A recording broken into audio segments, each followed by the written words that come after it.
Hey everyone, how are we doing today? Welcome to the RPH Ally Peer Support Show. I am Eric with RPH Ally. Sean is out today, busy, so I am at the helm, and hopefully I don't blow anything up. No, I'm just kidding. I will definitely not blow anything up.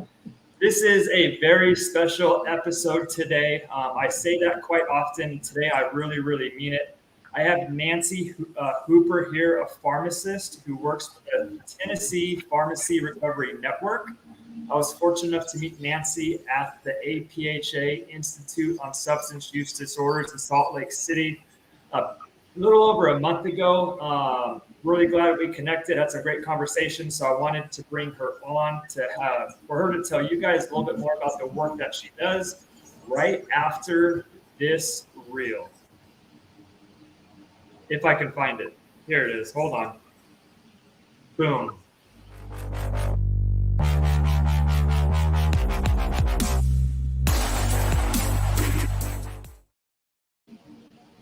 So far, so good. I didn't blow anything up. I found the button. We're rocking and rolling. Come along nicely. Nancy, thank you so much for joining us today.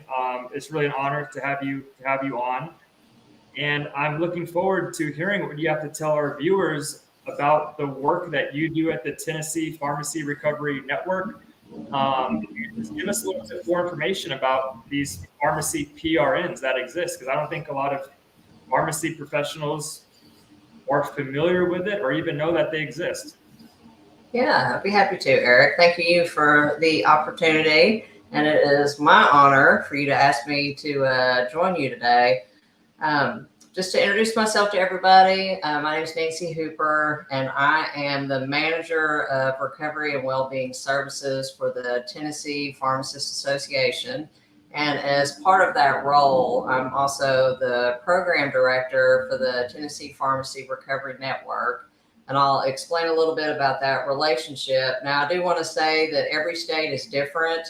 In Tennessee, we're very fortunate that we have a separate PRN specifically for pharmacy professionals, which means pharmacists, pharmacy students, and pharmacy technicians. Every state is a little different, but we, through a grant that we're provided from the Board of Pharmacy, which goes through the Tennessee Pharmacy Association.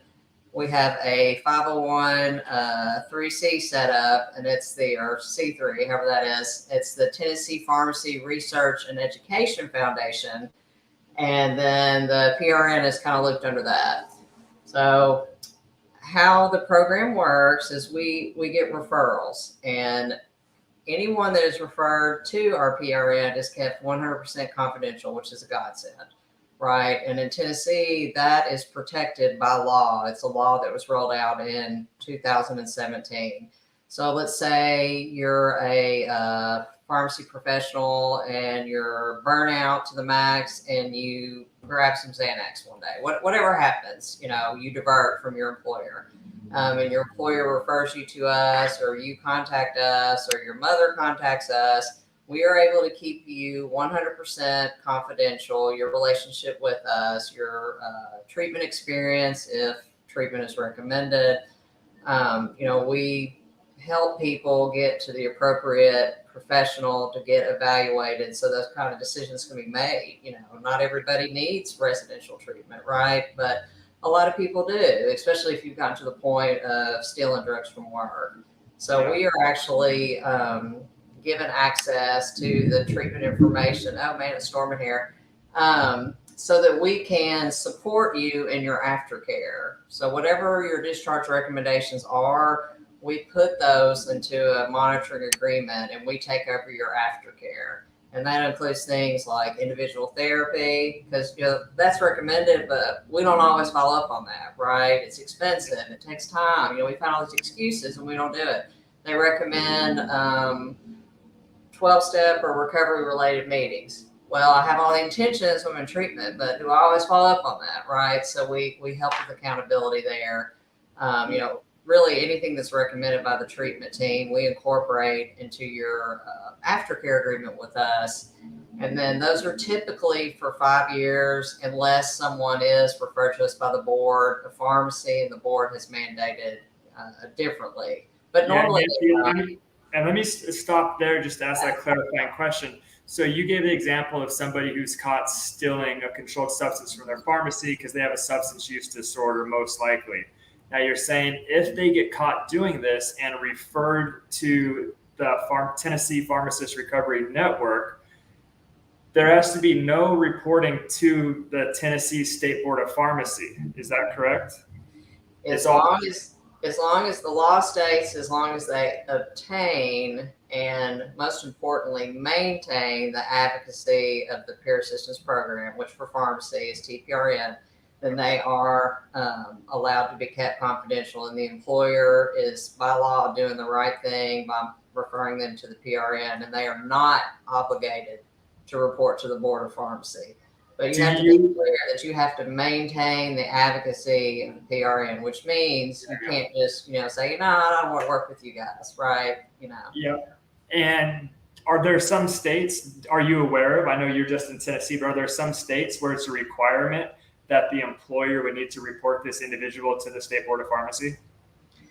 So every state is different. I know that Kentucky's program is set up similar to ours, where they do have a confidential track. I work with Georgia. I've been working with them more recently for one of my participants, and they do not have a PRN that's carved out and is separate from the Board of Pharmacy. So when I send them quarterly updates on how one of my participants is doing that also has a license in Georgia, instead of it going to a PRN, which would be the case in Kentucky, it's going straight to the Board of Pharmacy. So every state is a little bit different. Yeah, that sounds a little bit like California, which is what I'm familiar with. What about in the case where there's an individual who has activity with law enforcement? Let's say they get in trouble for a DUI and they have narcotics on them and they have to go to jail or they get arrested. Now, my understanding is the Board of Pharmacy, they're going to find out about that arrest, and then they're going to go knocking on that individual's door, and there is going to be some consequences. Sure. And then the Board of Pharmacy, Tennessee Board of Pharmacy is going to then refer that individual to you guys as well. Is that correct? And they'll go through a similar process, is what you described before? They absolutely would. It's the board's discretion whether or not they feel that any action needs to be taken on that individual's license, right? But they would definitely refer them to us so that we could get them the care and the help that they need. We're just very fortunate. All of our board members understand that this is a disease that needs treatment, and these are people that aren't bad, but they're individuals that are sick and have a disease and they need help. So I would absolutely get them in touch with me so that I could help them get into treatment. I had a gentleman that just the other day called the executive director and said, "Hey, I just got DUI, I need help getting into treatment." She was like, "Whoa, wait a minute, you need to talk to Nancy," and immediately referred him to me. And he got into treatment this week, fortunately, and is getting better. Wow. Do most of the individuals that get into your program, do they end up like losing their jobs or getting their license suspended for a period of time? So it varies, case by case basis, right? If there's a complaint filed, that requires follow up by Board of Pharmacy. They absolutely have the responsibility to do that due diligence, and they do a really good job with it. And they also do a great job of working with us. Does it always help the individual legally or with their license to be able to say that, I'm working with the PRN and I have their advocacy? Absolutely, 100%, right? But it just really depends on the individual. I had a gentleman recently that was let go from his position for diversion. They filed a complaint with the board, right? And they also had to fill out the appropriate DEA form. So there most likely will be, an investigation, a criminal investigation. And all those things are really out of my hands, but I can help him get healthy. I can advocate for him and tell the board if they feel that he's, if the PRN feels that he's ready and safe to practice, that we will monitor him so they know that he's safe to practice. And honestly, if becomes to where the individual's not, like let's say they just ghost me and I don't know what's going on with them. They're not checking in anymore. They're not going to their weekly groups. They lose our advocacy. And at that point, we notify the board because we don't know if they're safe, right? Yeah. Does that happen? I mean, it seems to me that would be very rare that something like that would happen. It's very rare, fortunately. Okay, good. Yeah, the success of PRN programs is well documented. It's just a huge blessing to healthcare professionals that have a PRN available to them because it just increases your chances of long-term sobriety. Yeah. You may not know this about me, but I'm in recovery. And let me just say that I don't know that I would have 10 years of sobriety if I didn't have the extra help and accountability that the PRN offered. It's not easy, you know? It's not. Can you talk a little bit about why Tennessee has such a great PRN, but the other states don't? Like, what's going on there? I mean, from all the states that I've heard of, when I hear the structure of the Tennessee PRN, it just makes sense for all states to have something like this. Now, some states have something similar. Some states don't have anything like it at all. Can you maybe tell us a little bit about why not, or at least what your thoughts are on that? Sure. First, Eric, let me make sure. Can you still see me? We have a storm here and my screen just went blank. That's funny. I can see you perfectly. I can see you and hear you. Everything's working well. Yeah. Okay, good. I can't see you. That's fine. As long as I didn't disappear on you. No, you're good. I don't know the full answer to that question. I'm blessed and fortunate to be licensed in a state where that's what's available to me when I needed the help. And I felt very supported by our board of pharmacy when I personally had to appear in front of them and request for reinstatement of my license back in 2015. You know, I think part of it is we just have several very solid PRNs in the state. You know, we've got the Tennessee Medical Foundation. Dr. Michael Barron is the current medical director of the TMF, and he was also previously on the board of pharmacy, or the board of medical examiners, that is. And the TMF has always been a very strong program. You know, Dr. Bettina Black has been over the TPRN for the past 26 years and was also the executive director of the TPA for a long time and had great working relationships with, you know, legislators, the board of pharmacy, because a lot of it comes down to communication and relationship, right? And I don't know if it's Southerners do a better job of working well together. I mean, I'm sure that's not true and that's the case across the U.S., but I don't know. That's a good question. I wish I had a better answer for you. Yeah. Last question for you is, if there's a pharmacist or a pharmacy technician or even a pharmacy student who's watching this right now, and they are struggling with a substance use disorder, you know, whether it's prescription drugs, alcohol, you know, whatever substance it may be, what advice do you have for them? I mean, would you tell them to go seek out their state's PRN if they have it? Would you tell them to go to a 12-step meeting? You know, how seriously do they need to take this? So one of the things when I get the opportunity to present to students or to any group is I stress, you know, early intervention. And also, Eric, to someone who may be listening who doesn't have any issue personally, but they have somebody that they're very concerned about. You know, a lot of times we don't want to call and tell a PRN that we have a concern about a colleague because we feel like we're doing them a disservice. But the truth of the matter is by not saying anything, we almost become complicit in enabling that person to cause, you know, serious potential harm to themselves. And we're actually hurting them by not helping them to confront the issue, you know, because it's very difficult when you're the one in active addiction to reach out for help because we lie to ourselves. I'm going to be able to stop, you know, I'm going to be able to control this and all these lies. Yeah. But when you've got friends or family or colleagues that are witnessing this firsthand, the denial can be so strong, and also the fear of confrontation, right? It's just such a huge disservice to do that to somebody and sit back and just kind of wait and watch till they implode or it gets worse. So just early intervention, absolutely reach out for help, whether it's calling some local hotline. Like in Tennessee, we have something called the Red Line where you can find out for services, looking to see what your, state association might offer. Most of the time for any state, you can go to the state association website and find out what help is available, mental health for your state.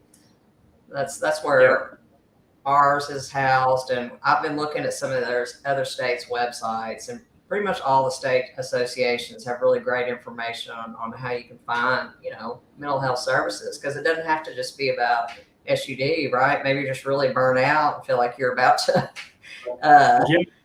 lose it on the next person that confronts you about their insurance coverage, right?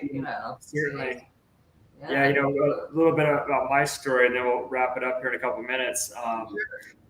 When I first was struggling with substance use disorder, working as a pharmacist, I was caught diverting medications by an independent pharmacy owner who I was working with for a short period of time. And he decided to not report me to the Board of Pharmacy. And at the time, I was like, oh my gosh, lifesaver. That's so great, because my life would have been over if you had reported me to the Board of Pharmacy. And because of that, I didn't get the help that I needed. I got some help, but I didn't get all the help that I needed. Similar to what you said earlier, your 10 years of sobriety, you owe it to the Tennessee PRN to kind of keeping a close eye on you and helping you through this process by holding you accountable to, performing all the activities that you need to be doing, the urine drug screens, the 12-step meetings, the weekly support groups, all of that stuff that is so valuable for a person in recovery. And of course, when I was just on my own, it said, okay, cool, let me go check out a rehab center. Let me go talk to a physician and get some help. But I'm not going to go all in like I would if I was in the formal program. And because of that, I went further and further down this path that I did not want to be on, that ultimately led to worse and worse and worse consequences. And so that's something, I tell people as well. It's like, don't underestimate the severity of this disease, and get help early. And, if you do get reported to the Board of Pharmacy, your life's not over. Your license isn't over. It's not like you're going to be the first person this ever happened to. And they have systems in place for this to get you help, especially if it's your first offense. They're going to get you back on your feet. So your life's not over. If anything, like your better life may actually just start to begin, and you're going to get the help through either the Board of Pharmacy or a PRN like what Tennessee has there. So I think about that often. In the moment, I felt like it was such a blessing that I wasn't reported. But after going through all of the long mess, I went for a couple years after that, as my addiction just got worse and worse. I look back and say, I wish you would have reported me. And then I wanted to, got that path so bad. Yeah, preferably reported you to a PRN that would have gotten you the help that you needed, the support that you needed, right? Depending on the state, you may or may not have been able to remain confidential, but even and I can't speak for all states. I can only speak for Tennessee because that's the only state I have direct experience with. But even if you have board involvement, it's not the end of the world. Like I said, I surrendered my license when I was confronted for diverting in 2008. My employer informed me she had already contacted the board and let them know that I would be, she had been she had been on the board very recently. And so I followed her instruction and went down there and did it. Now, I struggled greatly. That was 2008. And I know we running close on time, but my sobriety date is 2013. It is not 2008, unfortunately. I had a really hard time after my relapse maintaining sobriety, and the TPRN helped me finally in the form of accountability. And depending on how much we keep digging, right, for our bottom, sometimes the court system will help you maintain your sobriety, which was what my case happened to be, But even when I was in that court-ordered treatment, Eric, I was hesitant to call out to the PRN because I was so full of shame for what I had done, you know. And when I reached out to Dr. Black, I mean, she just couldn't have been any kinder, you know. Mhm. And they even sent somebody out to drug court every week to pick me up and drive me over to the weekly TPRN meeting so I could start, you know, building that rapport with the other group members, and they could start building a relationship with me. So then when it came time for them to stand in front of the board of pharmacy with me and say, yes, we believe she deserves to, you know, get her license reinstated and she's absolutely fit to practice. You know, they knew me, right? They had been sitting across from me every week for several months by then, you know, but I needed that time and that support. Absolutely. Yeah, that support is huge, especially when you have other people in the profession willing to support you. And congratulations on coming so far in your journey. That's huge. You're an inspiration for, you know, people like myself. And thank you again for joining us today. We can talk much longer. We're gonna have to connect offline and figure out if we're gonna have a longer show or bring you back on and talk about maybe something a little more specific. You know, find a time that works for us. But Nancy, thank you again so much for joining us at RPH Ally. For anybody watching this, if you are struggling with substance use disorder, burnout, stress, you know, whatever issues you may have going on, go on over to RPH Ally. It's free to join. You can join the peer support channel. I mean, right now on this channel alone, we have over 100 members who are willing to support you and give advice and suggestions and be there for you for whatever you may need. And if you don't want to post publicly, reach out to me on there directly. You can find me on there really easily, message me, and I'd love to, you know, talk with you one-on-one, see what's going on and see how I may be able to help. So Nancy, thanks again. Have a great night. I'll talk to you soon. Pleasure. Thank you. Bye, guys.